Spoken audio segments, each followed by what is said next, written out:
Assalamualaikum warahmatullahi wabarakatuh. Perkenalkan, nama saya Leli Hayati dari kelas A22 dengan nomor NIM 2281131053. Baiklah, pada hari ini saya akan menjawab UAS tafsir dengan ilmu tafsir. Dengan soal yang pertama, yaitu tentang pengertian ilmu tafsir dan perbedaannya dengan tafsir serta urgensinya bagi mufasir. Adapun ilmu tafsir adalah disiplin keilmuannya yang membahas kaidah, metode, dan perangkat ilmiah yang digunakan untuk memahami, menafsirkan, dan menjelaskan makna ayat-ayat Al-Quran secara benar dan bertanggung jawab.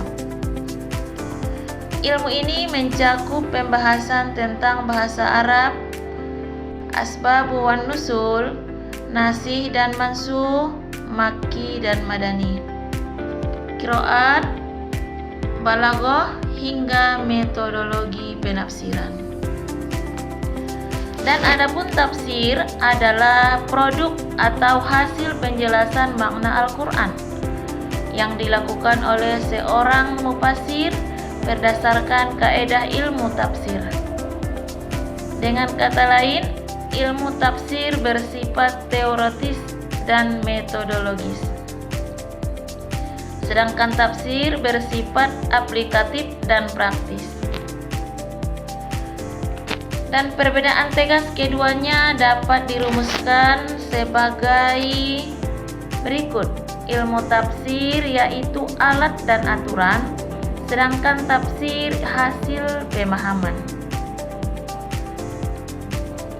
Penguasaan ilmu tafsir menjadi syarat utama bagi mufasir, karena Al-Quran memiliki struktur bahasa, konteks sejarah, dan kedalaman makna yang tidak dapat dipahami hanya dengan terjemahan literal.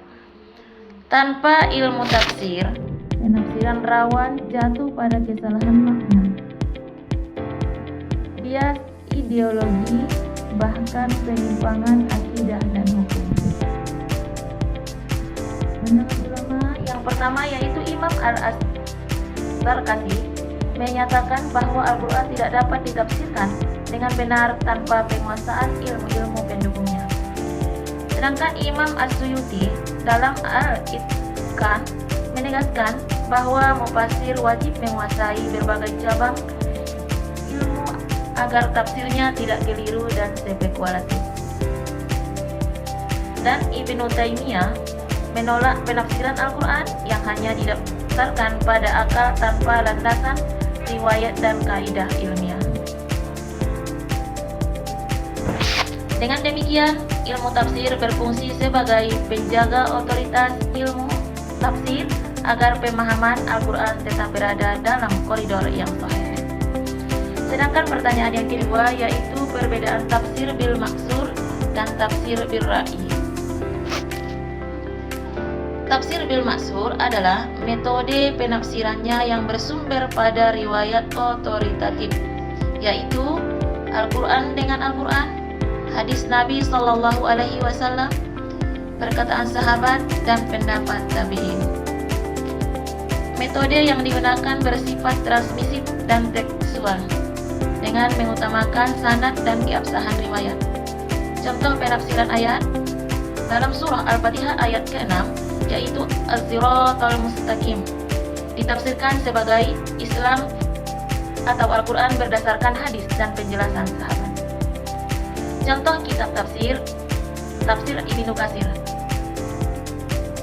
Yang kedua, tafsir bil-ra'i, yaitu tafsir bil-ra'i adalah penafsiran yang menggunakan ijtihad rasional dengan tetap berlandaskan kaidah bahasa Arab, konteks ayat, dan prinsip syariat. Sumber utamanya adalah analisis linguistik, konsep sosial dan historis, dan pendekatan tematik dan rasional. Metode yang digunakan lebih analitis dan kontekstual, selama tidak bertentangan dengan Al-Quran dan Sunnah. Contoh penafsiran ayat tentang keadilan sosial dalam surah An-Nisa ayat 135 yang dikaitkan dengan sistem, hukum, dan etika sosial modern. Kesimpulannya, tafsir bil mas'ur menekankan otoritas riwayat, sedangkan tafsir bil ra'i menekankan analisis rasional yang terkontrol. Adapun pertanyaan yang ketiga, fungsi asbabul nuzul dan apakah setiap ayat memilikinya? Asbabun nuzul adalah peristiwa, pertanyaan, atau kondisi tertentu yang melatar belakangi turunnya suatu ayat Al-Quran, dan fungsinya sangat penting dalam memahami makna ayat secara komprehensif. Adapun fungsi asbabun nuzul, satu, menjelaskan konsep historis ayat, yang kedua, menghindarkan kesalahan generalisasi hukum, yang ketiga, menentukan cakupan makna, yang keempat, memperkuat pemahaman terhadap hikmah dan pensyariatan. Namun, tidak semua ayat memiliki sebab turun secara khusus. Banyak ayat yang turun sebagai petunjuk umum tanpa didahului peristiwa tertentu. Pandangan ulama yang pertama, Imam As-Suyuti menegaskan bahwa mengetahui asbabun nuzul penting, tetapi ketiadaannya tidak menghalangi pemahaman ayat secara normatif. Yang kedua, Ibnu Taimiyah menyatakan bahwa asbabun nuzul membantu memahami konteks, tetapi hukum ayat tetap berlaku umum selama tidak ada pembatasan eksplisit. Kesimpulannya, asbabun nuzul berfungsi sebagai alat bantu interpretasi, bukan syarat mutlak bagi setiap ayat. Soal yang keempat, yaitu konsep Makki dan Madani serta urgensinya dalam penafsiran. Makkiyah adalah ayat atau surah yang diturunkan sebelum hijrah Nabi Sallallahu Alaihi Wasallam. Sedangkan Madani diturunkan setelah hijrah tanpa melihat lokasi geografisnya.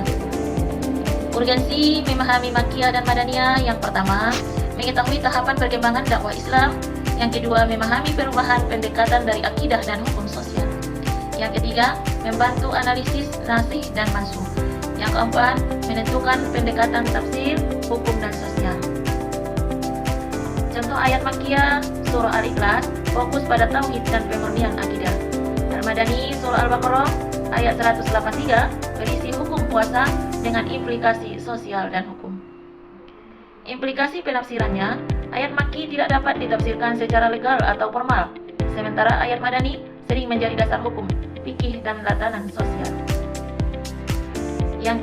Soal yang kelima, dampak penafsiran Al-Quran tanpa ilmu tafsir di era digital.